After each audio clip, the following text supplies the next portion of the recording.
வெளிமடை பிரதேச சபை கூட்டத்தின் போது அதன் தலைவரை பலவந்தமாக ஆசனத்திலிருந்து வெளியேற்றுவதற்கு எதிர்க்கட்சி உறுப்பினர்கள் இன்று நடவடிக்கை எடுத்திருந்தனர்.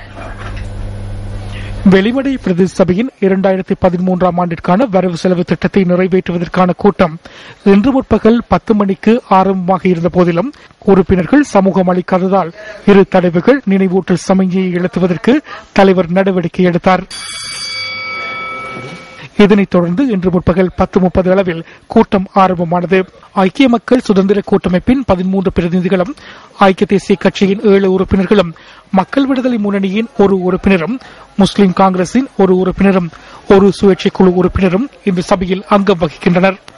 2013ஆம் ஆண்டிற்கான வரவு செலவு திட்டம் சபையில் சமர்ப்பிக்கப்பட்ட வேளை வரவு செலவு திட்டம் திருத்தப்பட வேண்டும் என கூட்டமைப்பின் உறுப்பினர் ஒருவர் தமது கருத்தை முன்வைத்திருந்தார்.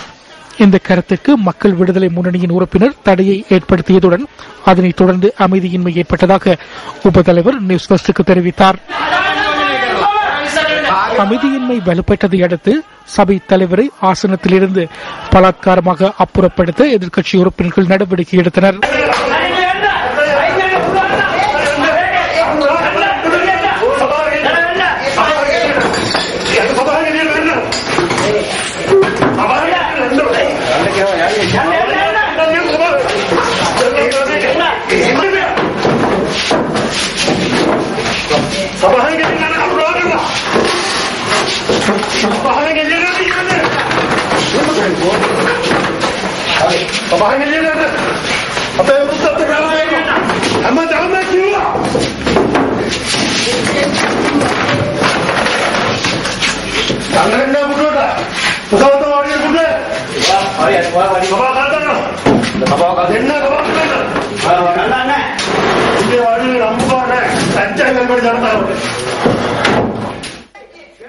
இதனைத் தொடர்ந்து உபதலைவரின் தலைமையில் சபை நடவடிக்கைகள் தொடர்ந்தும் முன்னெடுக்கப்படும் என தலைவர் அறிவித்ததை தொடர்ந்து கூட்டம் தொடர்ந்தும் நடைபெற்றது.